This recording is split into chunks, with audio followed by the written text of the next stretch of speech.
Monday में आपका स्वागत है। तो कैसे हैं आप लोग? आज के इस लेक्चर में हम बात करेंगे डायनामिक्स की। आपको याद होगा काइनेमेटिक्स में मैंने आपसे एक कसम खिलवाई थी कि you are not suppose to ask कौन सा फोर्स लग रहा है, कैसे बॉडी मूव कर रही है, but here you can ask anything, right? अगर मैंने बोला कोई बॉडी रोटेट कर रही है तो आप पूछ सकते हैं टॉर्क कैसे निकालेंगे, वो सब कुछ हम आज के लेक्चर में देखने वाले हैं। तो शुरू करते हैं। उसके पहले एक आपको इंपॉर्टेंट पॉइंट याद रखना है कि मान लीजिए कोई बॉडी मैंने फ्रीली छोड़ दी, ठीक है? तो बॉडी हमेशा ट्राई करती है उस पॉइंट के अबाउट रोटेट हो जहां मिनिमम मोमेंट ऑफ इनर्शिया होता है, और मिनिमम मोमेंट ऑफ इनर्शिया हमेशा सेंटर ऑफ मास के अबाउट होता है। ये चीज आपको पता होगी पैरेलल एक्सिस थ्योरम से, ICOM प्लस md square equals to I about any point. मतलब किसी भी पॉइंट के अबाउट अगर मुझे I निकालना है तो मुझे ICOM में कुछ ऐड करना पड़ेगा। अगर मुझे कुछ ऐड करना पड़ रहा है दोस्तों, इसका मतलब पूरी बॉडी में हर पॉइंट के अबाउट अगर मैं मोमेंट ऑफ इनर्शिया निकालूं तब भी वो सेंटर से लीस्ट नहीं आ सकता। क्लियर? चलिए, if a body is free to rotate, then it will rotate about center of mass and the axis will be parallel to the direction of the torque vector. मतलब जिस direction में torque लग रहा है, जिस direction में दोस्तों torque लग रहा है, उसकी एक्सिस ऑफ रोटेशन उसी के पैरेलल होगी, उसी के पैरेलल होगी। हो सकता है कि सेम लाइन हो और नहीं तो उसके पैरेलल तो 100% होगी। चलिए तो शुरू करते हैं डायनामिक्स लेके प्रभु का नाम। Tau equals to I alpha होता है। Tau equals to I alpha जैसे force equals to mass into acceleration होता है, राइट? अब इसमें इंपॉर्टेंट पॉइंट आपको जो ध्यान रखना है वो ये है कि अगर आप पॉइंट सेंटर ऑफ मास पे कंसीडर करते हैं तो मुझे आई भी सेंटर ऑफ मास पर ही लेना पड़ेगा। जिस पॉइंट के अबाउट अगर आप टॉर्क कैलकुलेट करें दोस्तों, उसी पॉइंट के अबाउट मुझे मोमेंट ऑफ इनर्शिया भी लिखना होता है। और इसीलिए अभी तक के लेक्चर में हमने सिर्फ दो ही चीज पढ़ी है, एक पढ़ा है मोमेंट ऑफ इनर्शिया कैलकुलेट करना और दूसरा पढ़ा है टॉर्क कैलकुलेट करना। ये क्यों पढ़ा है? ताकि अब आपकी आगे की जिंदगी आसान हो जाए। अब हम निकालेंगे एक्सीलरेशन, एंगुलर एक्सीलरेशन, ये वो सब कुछ। चलिए, अगर मैं टॉर्क किसी पॉइंट P के अबाउट लिखता हूं दोस्तों, तो ये होता है torque I about that point P into alpha, where alpha is the angular acceleration about that point only. हमें उस पॉइंट पे एंगुलर एक्सीलरेशन मिल जाएगा कि बॉडी का एंगुलर एक्सीलरेशन इस इंस्टेंट पे कितना है। चलिए दोस्तों, एक सिंपल प्रॉब्लम से शुरुआत करते हैं। मान लीजिए कि ये रॉड मास m लेंथ l की है। क्या माना हमने? मास m लेंथ l की है। एक साइड से हिंज है, fix but free to rotate. क्या रोटेट होगी? उधर से थ्रेड कनेक्टेड, उधर से थ्रेड कनेक्टेड है, ये रोटेट नहीं होने वाली है, तो इक्विलिब्रियम में है दोस्तों आराम से। अब मैं काम करता हूं, मैं करता हूं खुरापात। क्या करता हूं दोस्तों? इसको एक अच्छी कंपनी की सीजर लाके कट कर देता हूं T इक्वल टू 0 पे। वो मुझसे पूछते हैं कि बताओ इसका angular acceleration just after the cut, just after cutting the thread, just after cutting the thread. जैसे ही मैंने थ्रेड को कट कर दिया उसके बाद वो मुझसे पूछ रहे हैं कि कुछ बता दो आप अल्फा, ठीक है? जैसे ही कट किया दोस्तों, आपको ऐसा लग रहा है कि ये टेंशन हट जाएगा ऐसे। अगर टेंशन हट जाएगा तो अब इसके ऊपर कितने फोर्सेस बचे? एक तो यहां पर लगेगा नॉर्मल कुछ, राइट? NY/NX, और यहां पर लगेगा mg। इसका मतलब अगर मैं इस पॉइंट पे देखूं तो क्या ऐसे टॉर्क लग जाएगा, ये बॉडी को क्लॉकवाइज घुमा देगा। अगर क्लॉकवाइज घुमाना इसने स्टार्ट कर दिया तो मैं इसका अल्फा निकालता हूं, एंगुलर एक्सीलरेशन कितना होगा दोस्तों। चलिए, सबसे पहले किस पॉइंट के अबाउट टॉर्क निकालें दोस्तों? सेंटर के अबाउट या हिंज के अबाउट? कॉमन सेंस हिंज, क्योंकि हमें ये सब नहीं पता और हमें इंटरेस्टेड भी नहीं है। We are not interested in finding nx and ny, so we are calculating the torque about this point only. तो दोस्तों, torque about end point, torque about end point equals to moment of inertia about end point into alpha। चलिए, torque कितना है इसके about? इसका 0, इसका 0। मैं direct लिख रहा हूं दोस्तों, प्लीज मेरी मदद करो। ये हो जाएगा लेंथ कितनी? L/2। लेंथ कितनी है दोस्तों? L/2 into mg, और डायरेक्शन यहां पे रिस्ट रखो, हाथ घुमाओ, ऐसे घुमाओ, राइट हैंड, लेफ्ट नहीं दोस्तों, राइट इधर नीचे घुमा, ये हो गया mg into L/2। डायरेक्शन आ गई अंदर की तरफ, मतलब माइनस के कैप। ये है क्लॉकवाइज सेंस। आई किसके अबाउट? सेंटर के अबाउट, इसके अबाउट। जिस पॉइंट के अबाउट आपने टॉर्क निकाला है उसी पॉइंट के अबाउट आपको मोमेंट ऑफ इनर्शिया भी निकालना पड़ेगा। तो ये हो जाएगा ml2, इसके अबाउट होता है ml2/12, इसके अबाउट कितना होगा दोस्तों ml2 ये वाली axis ml2/3, ml2/3 into alpha. अगर आप कैलकुलेशन कर दोगे मायावी से तो आपका आंसर आ जाएगा ये कट कट कट ये हो जाएगा 3g/12, तो मेरा अल्फा की वैल्यू होगी 3g/2l। क्या चीज क्लियर दोस्तों? बहुत बार ऐसा होता है कि प्रॉब्लम काफी इजी दिखती है, सॉल्व भी हो जाती है, आंसर भी आ जाता है, लेकिन एक्चुअली वो इतनी इजी होती नहीं है। इस प्रॉब्लम को देखते हैं। मान लीजिए एक रॉड है जिसका मास m है, लेंथ l है। नाउ इसको मैंने एंड पॉइंट से हिंज करके रखा हुआ है, ठीक है। अभी अपन ने एक प्रॉब्लम किया, राइट, सेम टू सेम बिल्कुल लिख दो। हमें क्या निकालना है? सबसे पहला काम हमें निकालना है अल्फा, फिर हमें निकालना है सेंटर ऑफ मास का एक्सेलरेशन। एक रैंडम पॉइंट ले लेता हूं, ये P पॉइंट सेंटर मान लिया मैंने, ये Q पॉइंट एंड पॉइंट ले लेते हैं, एक्सेलरेशन ऑफ Q पॉइंट। और मुझे निकालना है नॉर्मल फोर्स, ठीक है। ये सब चीजें निकालना है इसमें। कब? Just after release t equal to 0, at t equal to 0, just after release, just after release। अब बहुत सारी चीजें हिडन है इसके अंदर, बहुत सारी चीजें हिडन है इसके अंदर, मैं आपको दिखाऊंगा धीरे धीरे। देखिए सबसे पहले काम क्या करते हैं, हम नॉर्मल फोर्स को x और y में रिजॉल्व कर लेते हैं और यहाँ पे दो कंपोनेंट बना देते हैं उसका। तो हम क्या करते हैं, इसको लिखते हैं ny, इसको लिखते हैं mx, ठीक है। Force in x direction, this is the force in the y direction. Now any other force? Yes, gravity mg, right, which is acting at the center of the mass. Now tell me how to calculate alpha। अभी अपन ने क्या same किस point पे torque निकालेंगे, इस point पे torque निकालेंगे। Torque आएगा मेरा mg into distance l/2। Torque कितना होगा दोस्तों, I into alpha equals to mg into l/2, that is ml2/3 into alpha equals to mg l/2। So alpha I am getting 3g/2l, right? Just now we have calculated this। अब मुझे क्या निकालना है, acceleration of centre of मास।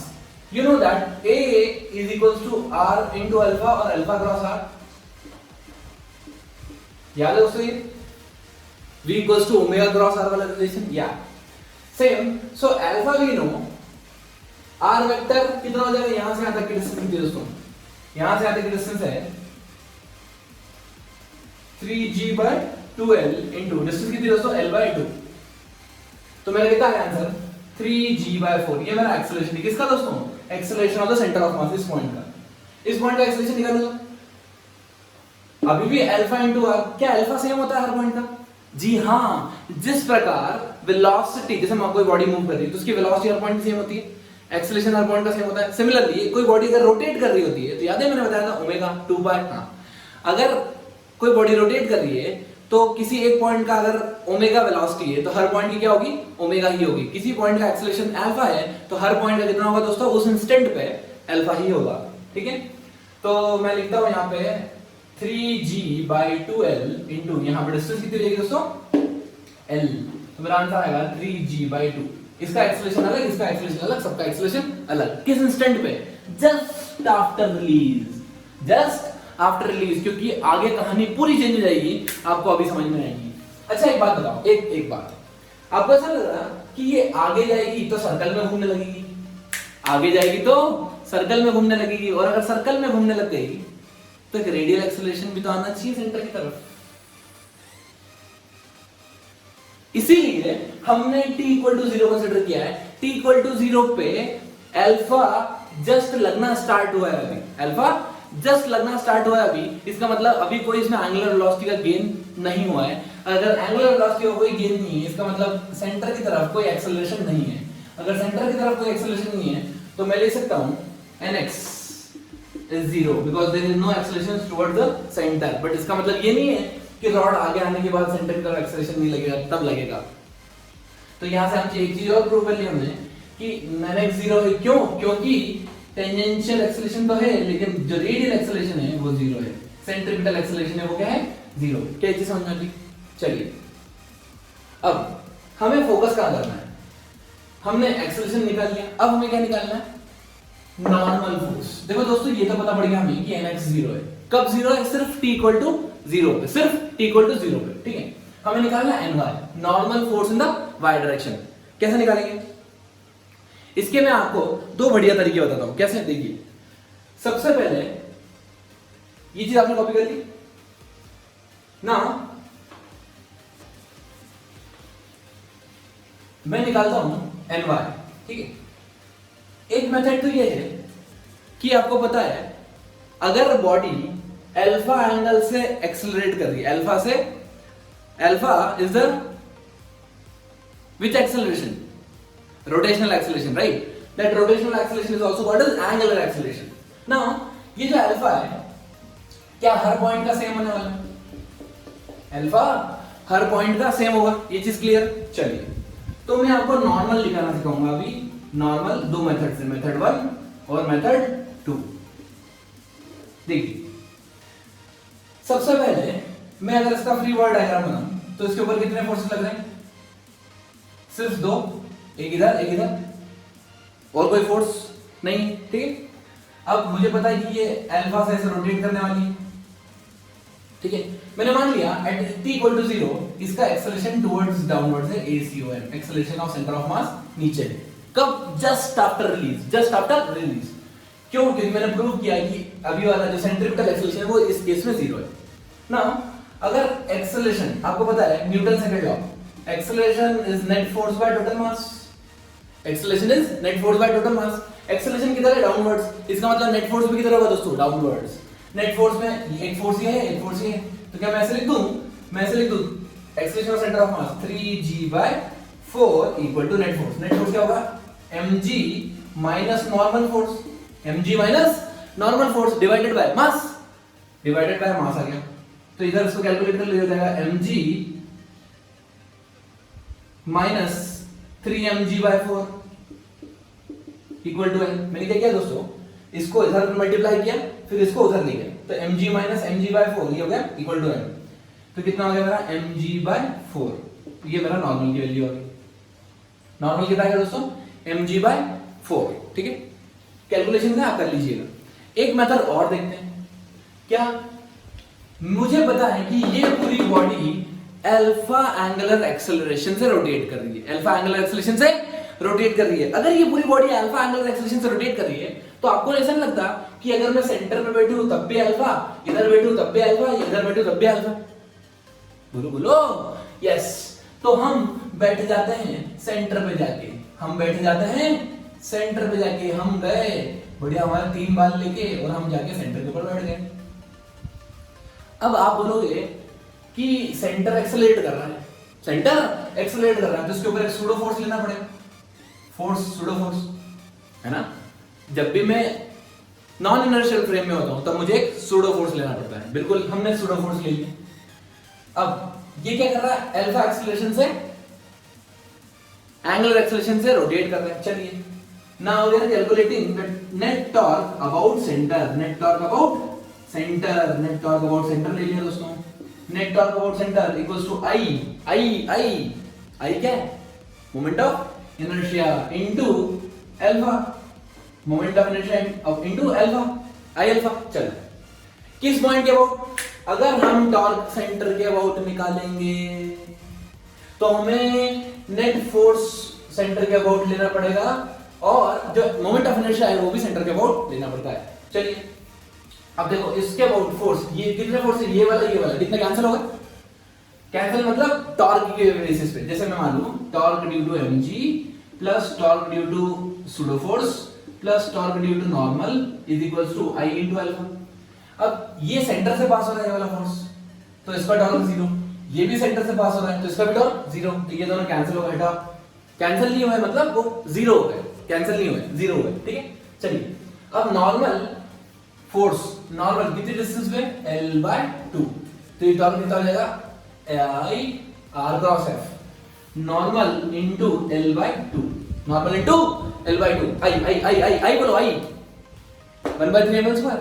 अरे ओ भैया, जिस point के about torque लिखो उसी पॉइंट के अबाउट हमें centre of mass, sorry moment of inertia लिखना पड़ता है। मोमेंट ऑफ इनर्शिया कितना है? ml² by 12 into alpha. Alpha कौन सा? अरे कोई सा भी लिख लो, सारे पॉइंट का अल्फा सेम ही तो है। कितना है अल्फा? अल्फा है हमारा 3g/2l। यहां से कैलकुलेट किया है ये जाएगा 3g/2l। अब काटा काटी करना कैसे कैसे? ये काटा काटा काटा काटा काटा, क्या बचा? 3 और 12, ये भी कट कर दो, 4 गया। कितना हुआ? m बचा, g बचा और 4 बचा, मतलब n इक्वल्स टू mg/4 और हमारा आंसर आ चुका है।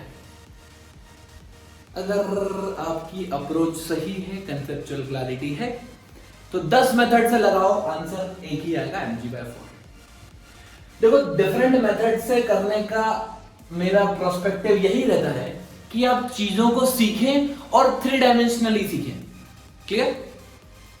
तो आइए दोस्तों, इसी प्रॉब्लम में छुपे कुछ और रहस्यों को देखते हैं।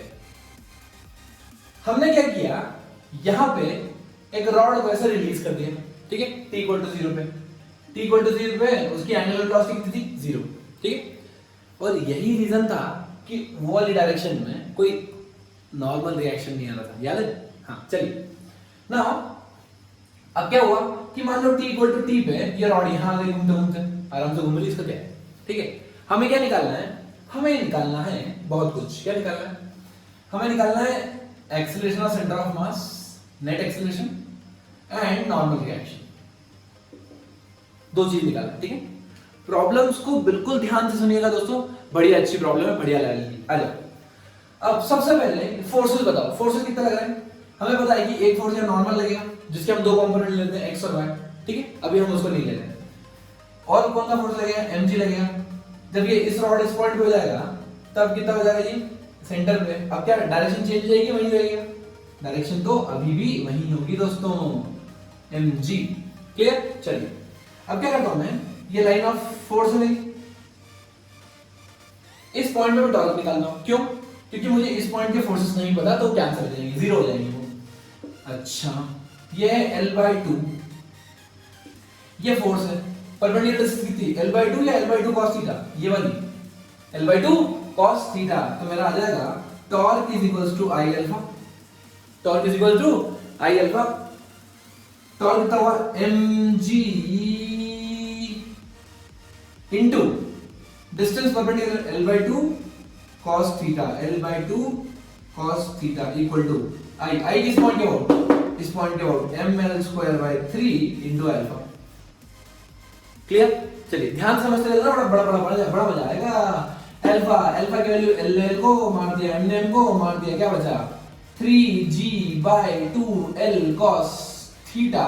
ये मेरा अल्फा आ गया, ये मेरा अल्फा आ गया। अब एक चीज ध्यान रखो दोस्तों, टॉर्क इज इक्वल टू, जब आई अल्फा लगाते हैं तो टॉर्क जिस पॉइंट पे कैलकुलेट करो उसी पॉइंट पे आई भी कैलकुलेट करते हैं।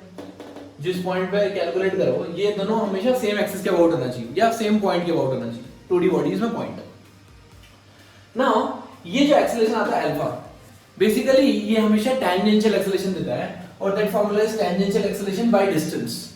ये r रेडियस नहीं है दोस्तों, ये डिस्टेंस है, स्मॉल r, कैसे मान लो, है ना।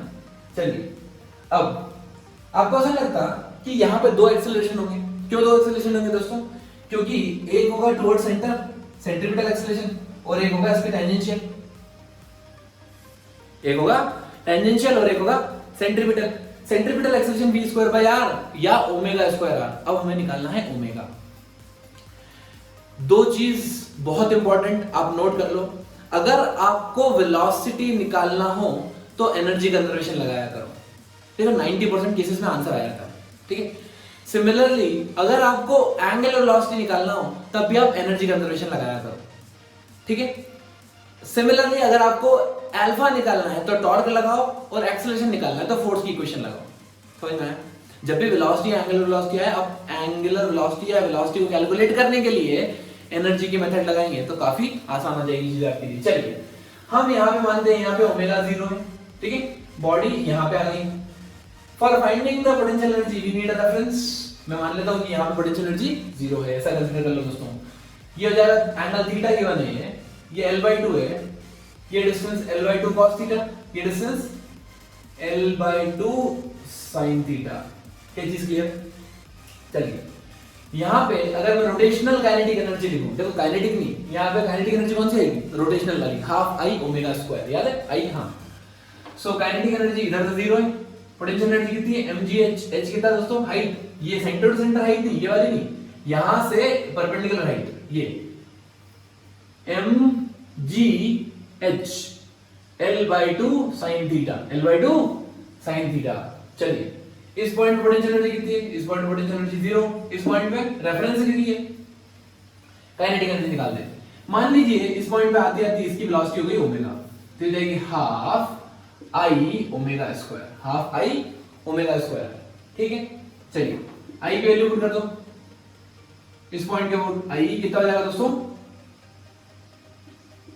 1/3 ml स्क्वायर ओमेगा स्क्वायर, ठीक है। इस पॉइंट के अबाउट ये रोटेट कर रही है, इसलिए मैंने आई भी इसी पॉइंट के अबाउट लिया है दोस्तों।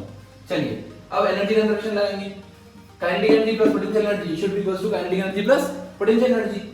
तो मैं यहां पे लिखता हूं mgl sin theta by 2 is equal to half ml square omega square by 3, 1/3 ml square omega square, clear. चलिए अब काटापीट चालू, m get cancel with m, l/2 get cancel with l/2 और दो कटिंग रहा है, तो ये क्या 3g sin theta by l, this will give you the value of omega square, 3g sin theta by l, ये आ गया मेरी ओमेगा स्क्वायर की value, clear.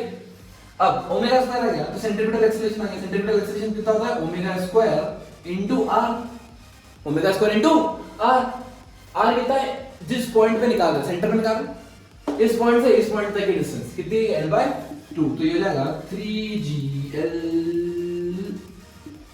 by l sin theta into the whole square, sorry ये omega square की value direct ही है, into l/2, omega square की value की value as it is into l/2, तो मेरा कितना आ गया, ये कैंसिल, g l ने l को मार दिया, क्या बचा 3g sin थीटा by 2, ये मेरा सेंट्रीपिटल एक्सीलरेशन है, ठीक है। चलिए सेंट्रीपिटल एक्सीलरेशन आ गया हमारा 3g sin थीटा by 2। अच्छा यहां से क्या हम टेंजेंशियल एक्सीलरेशन निकाल सकते हैं, हाँ बिल्कुल निकाल सकते हैं, अल्फा पता है, डिस्टेंस l/2 है, टेंजेंशियल एक्सीलरेशन भी आ जाएगा, तो यहां पे हम डायरेक्ट लिखाते हैं टेंजेंशियल एक्सीलरेशन कितना होगा दोस्तों, मेरा टेंजेंशियल एक्सीलरेशन होगा l/2 into 3g cos theta by 2l, now l ने l को मार दिया, ये हो जाएगा 3g by 4 cos थीटा, ये मेरा आ गया टेंजेंशियल एक्सीलरेशन, ठीक है। हमारे पास टेंजेंशियल एक्सीलरेशन आ गया और रेडियल एक्सीलरेशन आ गया, या बोलो सेंट्रीपिटल एक्सीलरेशन आ गया, ठीक है। चलो अब मुझे निकालना क्या है दोस्तों, मुझे निकालना है नॉर्मल फोर्स, मुझे निकालना है नॉर्मल फोर्स, थोड़ी सी जगह बना देता हूं आपको क्लियर हो जाएगा। और तो नॉर्मल फोर्स निकालने के लिए मैं क्या करूंगा, मैं इसका फ्री बॉडी डायग्राम बना रहा हूं, मैं इसका फ्री बॉडी डायग्राम बना रहा हूं, देखो कितने फोर्स लग रहे हैं, एक यहां पे सेंटर पे लग रहा है mg, सेंटर पे लग रहा है mg, यहां से एंगल कितना गिवन है हमने, थीटा एंगल गिवन है, ठीक है। चलिए अब हमें इस पॉइंट के दो एक्सीलरेशन पता पड़ गए, एक तो सेंट्रीपिटल टुवर्ड सेंटर जिसकी वैल्यू वो है, और एक टेंजेंशियल जो इस डायरेक्शन में है, ठीक है ना। ये दो ब्लू लाइन 90 डिग्री पे है और दो ब्लैक लाइन भी 90 डिग्री पे, ठीक है। अगर ये एंगल थीटा है तो दोस्तों सिमेट्री से बता दूं मेरे को, क्या ये एंगल भी थीटा हो, इसका मतलब ये एंगल भी थीटा होगा, ये चीज समझ में आती है आपको, बहुत बढ़िया। अब हमें निकालना है नॉर्मल फोर्स। देखो नॉर्मल निकालने में दिक्कत है क्या, यूजुअली हम क्या करते हैं, हम मानते हैं nx और ny, दो नॉर्मल फोर्स मानते हैं, x डायरेक्शन में y डायरेक्शन में, लेकिन अब याद रखना आप नॉर्मल आपकी मर्जी, आप कैसे भी मान सकते हैं, तो क्यों आप उसको nx और ny में मानो, आप उसको ऐसी दो म्यूचुअली परपेंडिकुलर डायरेक्शन लो जिससे आपकी कैलकुलेशंस इजी हो जाए। तो मैं क्या कर रहा हूं, इस पॉइंट पे मैं मान लेता हूं ये मेरा n1 है और ये मेरा n2 है, बात बराबर है, कोई दिक्कत वाली बात नहीं है, बहुत बढ़िया। अब ये मेरा पूरा डायग्राम बन गया, फ्री बॉडी डायग्राम, तीन फोर्सेस लग रहे हैं, मैंने n1 n2 को अलग अलग फोर्सेस मान लिया, तो 1 2 और 3, ओनली 3 फोर्स है, ठीक है। दो एक्सेलरेशन है, एक है टेंजेंशियल डायरेक्शन में और एक है रेडियल डायरेक्शन में या सेंट्रीपिटल डायरेक्शन में। अब आपको कुछ नहीं करना है, वैल्यूज पुट कर दो, आंसर आ जाएंगे। चलिए सबसे पहले हम सारे फोर्सेस को along the line and perpendicular to the line resolve कर लेते हैं। तो ये होगा mg, इसका ये कंपोनेंट दोस्तों मैं ब्लू से लिखता हूं तो ज्यादा अच्छा रहेगा, आपको फोर्सेस इजी हो जाएंगे। तो ये हो जाएगा mg, this is mg sin theta, this is mg cos theta. मैंने इस mg को यहां से रिजॉल्व कर दिया, तो आप mg हटा सकते हैं। अब मेरे पास चार फोर्स हो गए, एक फोर्स इधर n1, एक फोर्स इधर mg sin थीटा, ठीक है, एक फोर्स m2 उधर, n2 उधर और mg cos थीटा, ठीक है। चलिए अब मैं लगाना स्टार्ट करता हूं acceleration towards centre is equal to net force towards centre. Net force towards centre कौन सा है दोस्तों? n1 minus mg sin theta, net force by mass, clear.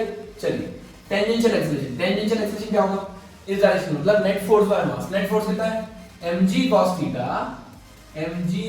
Theta minus n2 by m, clear. चलिए अब आपको values put करना है AT की और AC की, आपको दोनों वैल्यूज पता है। AT की वैल्यू पुट करते हैं 3g by 4 cos theta, m का मल्टीप्लाई कर दो तो जाएगा 3mg cos theta by 4 equal to mg cos theta minus n2, correct. तो यहां से n2 की वैल्यू आ गई आपकी, n2 is equal to 1 minus 3/4, क्या 1/4, तो जा mg cos थीटा बाय 4, ये आपकी n2 की वैल्यू आ चुकी है, ठीक है। अब क्या निकालेंगे? n1, इधर वैल्यू पुट करो, m square a square, ac square की वैल्यू कितनी है? 3g sin थीटा बाय 2, तो जाएगा 3mg sin theta by 2, 3mg sin theta by 2 equals to n1 minus mg sin theta, n1 minus mg sin theta. अब इसको उधर ले जाओ तो 3/2 प्लस 1 कितना हो गया? 5/2, तो आंसर आएगा 5/2 mg sin theta is equal to n1। मेरे प्यारे दोस्तों, मेरी आपसे एक विनती है कि ये पूरा डेरिवेशन जो भी किया है हमने, ये जो रिजल्ट निकाल के लाए, एक बार आप ढंग से समझ लो, खुद से करके देखो। जब तक आप खुद से नहीं करोगे आपको फील नहीं आएगा, समझ नहीं आएगा, ठीक है। थोड़ा सा टफ है ये, क्यों? क्योंकि हम एक्सेलरेशन निकालते हैं, फिर रेडियल एक्सेलरेशन, टेंजेंशियल एक्सेलरेशन, फिर उसको नॉर्मल कंपोनेंट्स मानते हैं a b, ठीक है। अगर आपने इसको 2 बार कर लिया तो आपके लिए चीजें काफी आसान हो जाएगी, ठीक है। तो आप वीडियो पॉज करो, खुद से पेन पेपर पे करो, फिर आगे बढ़ेंगे। अगर ये वाली प्रॉब्लम आपको ढंग से समझ में नहीं हो तो फिर ये प्रॉब्लम करने में आपको काफी आसानी होने वाली है। क्या ये मैंने यहाँ पे सेम चीज हिंज पॉइंट और t इक्वल टू 0 पे मैंने रॉड को रिलीज कर दिया यहाँ से, ठीक है। जैसे ही मैंने रॉड को रिलीज किया, कुछ टाइम बाद ये वर्टिकल हो गई, ठीक है। जब ये वर्टिकल हो गई तो आपको दो चीज बताना है, बताओ इसकी ओमेगा क्या है और इस पे नॉर्मल क्या लग रहा है। इसकी ओमेगा क्या है और इस पे नॉर्मल क्या लग रहा है। आइए दोस्तों शुरू करते हैं अंताक्षरी लेकर होगा नाम। तो यहां पर हम देखेंगे कि ये जो पॉइंट है ये घूम के यहां आ रहा है और ये वाला पॉइंट घूम के यहां आ रहा है, ठीक है। एक बात बताओ, उसमें टेंजेंशियल रेडियल एक्सेलरेशन होगा नहीं होगा? यस। तो यहां पर अगर मुझे सेंट्रीपिटल एक्सेलरेशन निकालना है या रेडियल एक्सेलरेशन निकालना है तो क्या मुझे ओमेगा निकालनी होगी? और ओमेगा निकालने के लिए मैंने अभी आपको बताया सबसे पहले एनर्जी कंजर्वेशन लगाओ, ठीक है। चलिए आप रेफरेंस किसी भी पॉइंट पे मान सकते हैं। मैं बहुत स्मार्टली इसको सेंटर ऑफ मास पे ही मानता हूं रेफरेंस। क्यों दोस्तों?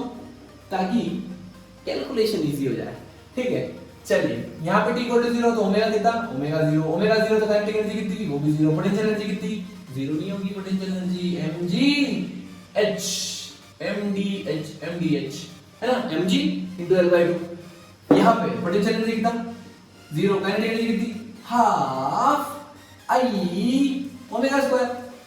चलिए एनर्जी कैलकुलेशन लगा देते हैं। Half I omega square is equals to mg L/2, this equal to this. कितना होगा? m I कौन सा? सेंटर के अबाउट, एंड के अबाउट, जिस पॉइंट के अबाउट रोटेशन हो रहा है। हाँ, m/3 omega square mg L/2 से L/2 cancel, you'll get 3mg, m get cancelled, हो जाएगा 3g/L, डायरेक्ट आएगा आपका ओमेगा स्क्वायर कितना है दोस्तों 3g/L। चलिए ये आ गया तो बहुत ही अच्छी बात है। अब सेंट्रीपिटल एक्सेलरेशन कितना लगेगा टुवर्ड्स सेंटर, मतलब एक्सेलरेशन मेरा यहाँ है। फोर्स कितना लग रहा है इसके ऊपर, एक लग रहा है mg और यहाँ कुछ लग रहा होगा नॉर्मल, मान लो nx है वही सेम कहानी। आओ सुनाए प्यार की कहानी, है ना। चलिए अब मैं आपसे पूछूं, क्या पूछूंगा मैं बताओ, क्या पूछ सकता हूं मैं? अगर आपसे पूछूं कि दोस्तों बताओ सेंट्रीपिटल एक्सेलरेशन क्या net force towards centre divided by mass, so net force towards centre bye mass. Net force कितना है, देखो सेंटर की तरफ एक्सेलरेशन है, मतलब ऊपर वाले फोर्स ज्यादा है, मतलब ny is more than mg, तो इधर ny minus mg bye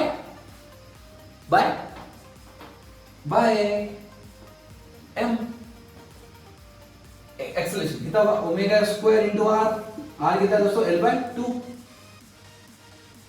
equals to ny minus mg by m, तो ये क्या m ओमेगा स्क्वायर की वैल्यू पुट कर दो 3g/L, 3g/L into L/2 equals to ny minus mg। चलो कैलकुलेशन करो दोस्तों, करो ये जाएगा 3/2 प्लस 1 क्या होगा 5/2, 5/2 mg। This is my ny, normal in the y direction, hinge point, ठीक है। चलिए अब अगर मैं टेंजेंशियल एक्सेलरेशन निकालूं, ठीक है, तो मुझे इस पॉइंट पर टॉर्क निकालना पड़ेगा। चलो निकालते हैं torque about hinge is equal to इस पॉइंट पे, ये जो फोर्स है क्या इसी पॉइंट से पास है, अगर ये फोर्स इस पॉइंट से पास हो गया तो टॉर्क कितना हीरो। अगर torque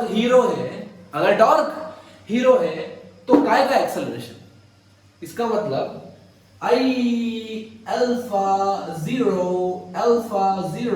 tangential acceleration 0. It means in this problem there is only one acceleration, that is centripetal acceleration, and the normal force in the y direction is mg into 5/2, right?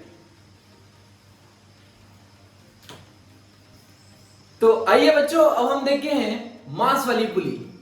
अभी तक Newton's law of motion में और work power energy में जितने भी हमने pulleys वगैरह देखी उसमें हमने क्या कंसिडर किया था कि पुली मासलेस है, लेकिन इस केस में हम मान रहे हैं कि पुली के पास कुछ मास भी है, क्योंकि प्रैक्टिकली पुली के पास मास होता है। जैसे मान लो आप कुएं पे पानी वानी भरने गए तो आप गिर रहे देखते हैं पुली, जिससे पानी ऐसे रस्सी डाल के पानी खींचते हैं, तो वो जो पुली होती है क्या वो मासलेस होती है, उसका कुछ ना कुछ मास तो होता है।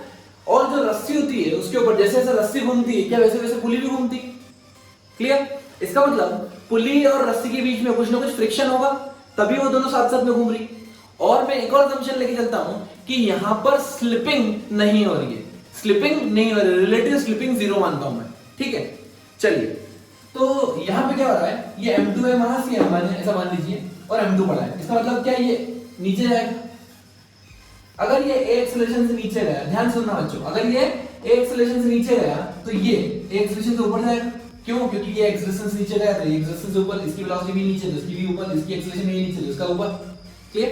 चलिए अब नॉर्मली क्या होता था, हम दोनों पॉइंट पे पूरी स्ट्रिंग में टेंशन क्या मानते थे, सेम। टेंशन क्या मानते थे दोस्तों, सेम। यहां पर टेंशन सेम नहीं होगा, ये आपको बताना चाहता हूं। दोनों पॉइंट पे टेंशन क्या होगा, अलग अलग। क्यों टेंशन अलग होगा, देखो ध्यान से सुनना। ये पुली ऐसे घूमेगी, करेक्ट। अगर मैं पुली का फ्री बॉडी डायग्राम बनाऊं तो पुली के ऊपर एक टेंशन यहां लगता है T2, एक टेंशन यहां लगता है T1। अगर ये घूम रही है तो इसके ऊपर कोई ना कोई टॉर्क होना चाहिए। अगर मैं T1 T को बराबर कर दूं तो ये R अल्फा, ये R अल्फा के दोनों टॉर्क कैंसिल हो गए, इसका मतलब ये घूमेगी नहीं। और अगर ये घूम रही है इसका मतलब उसके ऊपर कुछ ना कुछ नेट फोर्स है दोस्तों। यहां पर एक चीज हमको समझ में आ गई कि T1 T2 अलग अलग है। क्लियर? चलिए बहुत बढ़िया बहुत बढ़िया, वाह वाह वाह। अब हम बनाते हैं फ्री बॉडी डायग्राम। प्लस एक इंपॉर्टेंट पॉइंट, यहां पर ये अल्फा एक्सेलरेशन घूम रही है, करेक्ट? अगर मैं इस पॉइंट का नॉर्मल एक्सेलरेशन पूछूं, ठीक है, सिंपल एक्सेलरेशन, तो a equal to alpha into r, मतलब ये डिस्टेंस। लेकिन आप ये बताओ कि जिस इस पॉइंट पे पुली कनेक्टेड है, अगर पुली का एक्सेलरेशन a है तो आपको ऐसा लग रहा कि थ्रेड का एक्सेलरेशन और पुली का एक्सेलरेशन इस पॉइंट पे, पॉइंट ऑफ टचिंग पे सेम होगा दोनों का, दोनों साथ में नीचे घूमेंगे ऐसे, ठीक है? तो इसको नो स्लिप कंडीशन बोल के भी लिख सकते हैं। तो a equal to alpha r हो गया, acceleration of end point of pulley, end point of pulley, और रेडियस कितना r ले लो कैपिटल, ठीक है? ये डिस्क रिंग आप कुछ भी ले सकते हैं ऐसे, m मास का, मोमेंट ऑफ इनर्शिया i मान लेते हैं इसका। चलिए अब हमें क्या निकालना है? हमें निकालना है एक्सेलरेशन, हमें निकालना है एंगुलर एक्सेलरेशन, और हमें टेंशन भी निकालना है, ठीक है? चलिए सबसे पहले हम ये इक्वेशन लिखते हैं, ठीक है? जैसे ये इक्वेशन लिखेंगे, so net torque tau net equal to I into alpha. किस पॉइंट के अबाउट लिख रहे हैं दोस्तों? हम सेंटर के अबाउट लिखते हैं, ठीक है? सेंटर के अबाउट लिखेंगे, उसका एक फायदा होगा, इसका जो mg फोर्स लगेगा और इसका जो नॉर्मल फोर्स लगेगा, उन दोनों के टॉर्क क्या हो जाएंगे? जीरो। अब ये वाला टॉर्क r क्रॉस f और ये वाला टॉर्क r क्रॉस f, क्या दोनों ऑपोजिट है, ठीक है? तो बड़ा कौन है? ये वाला। तो मैं लिखता हूं T2 into r minus T1 into r equal to I alpha, correct ना? अल्फा की जगह क्या a बाय r लिख दूं, तो इस r को डिवाइड कर दो, तो ये जाएगा T2 minus T1 equals to I into a, I into alpha, alpha की जगह क्या रख दिया मैंने? a बाय r, तो जाएगा a बाय r स्क्वायर। एक इक्वेशन आ गई मन, क्लियर ना? अब यहां पर मैं फ्री बॉडी डायग्राम बनाता हूं दोस्तों। कितने फोर्स लग रहे हैं यहां पर? ये m2 के ऊपर लग रहा है टेंशन T2, नीचे लग रहा है टेंशन, नीचे लग रहा है ग्रेविटी m2g, और एक्सेलरेशन भी नीचे, क्लियर? तो एक्सेलरेशन की वैल्यू आ गई, acceleration is equal to net force. Acceleration नीचे तो नेट फोर्स भी नीचे होगा, मतलब m2g minus T2 bye m2, equation number 2, ठीक है? चलिए इस पे फ्री बॉडी डायग्राम बनाएंगे, इस पे फ्री बॉडी डायग्राम बनाएंगे, तो जाएगा m1 टेंशन ऊपर, m1g नीचे, एक्सेलरेशन ऊपर। तो नेट फोर्स कैसे लिखेंगे? T नेट एक्सेलरेशन ऊपर, इसका मतलब नेट फोर्स भी ऊपर ही होगा, ये हो जाएगा T1 minus m1g bye m1, ठीक है? अब इन तीन इक्वेशंस को सॉल्व करके आप T1 T2 और A की वैल्यूज निकाल सकते हैं, ठीक है? तीन इक्वेशन, तीन वेरिएबल, T1 T2 और A, देखो इसके अलावा कोई वेरिएबल नहीं है। और अगर मुझे अल्फा निकालना है तो a बाय r कर देंगे, एक इक्वेशन और अपने पास, ठीक है? ये तीन इक्वेशन है, तीन वेरिएबल। मैं आपको एक्सेलरेशन निकाल कर देता हूं, आपको टेंशन खुद निकालना है, ठीक है? एक्सेलरेशन कैसे निकालेंगे? यहां पर T2 की वैल्यू निकाल के यहां पुट कर देता हूं, T1 की वैल्यू निकाल के यहां पुट कर देता हूं, ठीक है? कितना आएगा? T2, क्या T2 को मैं ऐसे लिख दूं, इस इक्वेशन को देखिए, m2g T2, ये हो गया m2 है, ये हो गया मेरा m2 into a, और ये हो गया मेरा m1 into a, ठीक है? T2 को लेते जाओ, m2g minus m2a, clear? T1 की वैल्यू रखते हैं, T1 की वैल्यू क्या है? m1a plus m1g equals to ia by r square, अब एक काम करो, a वाली टर्म सुधार दे जाओ, तो ये कितना हो गया? m2g minus m1g equals to i by r square plus m1 plus m2 into a, ठीक है? ये कितना हो गया? m2 minus m1 into g divided by i by r square plus m1 plus m2। This is the acceleration of the pulley block system. चीज आपको clear है, ठीक है? अब इसको ना एक शॉर्ट ट्रिक से भी करते हैं, डायरेक्ट आंसर निकालना उनको, तो क्या करते हैं, याद कीजिए जो न्यूटन्स लॉज ऑफ मोशन में पढ़ा था वो क्या था? नेट अगर मैं इसको सिस्टम मान लूं पूरा, अगर मैं इसको सिस्टम मान लूं, अगर मैं इसको पूरा सिस्टम मान लूं, तो क्या टेंशन इंटरनल फोर्सेस बन जाते हैं? शॉर्ट ट्रिक है ना, ऐसा कोई लॉजिक नहीं होता। क्या नेट फोर्स मिल जाता है, ठीक है। अगर ये इंटरनल फोर्स बन गए तो सिर्फ ग्रेविटी लग रही है इसके ऊपर। अच्छा, अगर इसका मास लिखूं, इसका मास क्या होता है? Moment of inertia divided by r square, ये होता है mr स्क्वायर, ठीक है। तो इसका mass I by r square, इसका मास m1, इसका मास m2। नेट फोर्स क्या, ये m2g, ये m1g, तो नेट फोर्स कितना जाएगा? m2 m1 इस साइड में, m2 m1g divided by total mass m1 m2 I by r square. देखो डायरेक्ट आएगा आंसर, ठीक है। तो आप चाहो तो शॉर्ट ट्रिक भी लगा सकते हो इस तरह का प्रॉब्लम सॉल्व करने के लिए, और नहीं तो कोई बात नहीं, पूरा लॉजिक सॉल्व कीजिए। पंछी ने जब जब किया अपने पंखों पर विश्वास, दूर दूर तक हो गया उसका ही आकाश। Stay motivated, keep learning, keep supporting.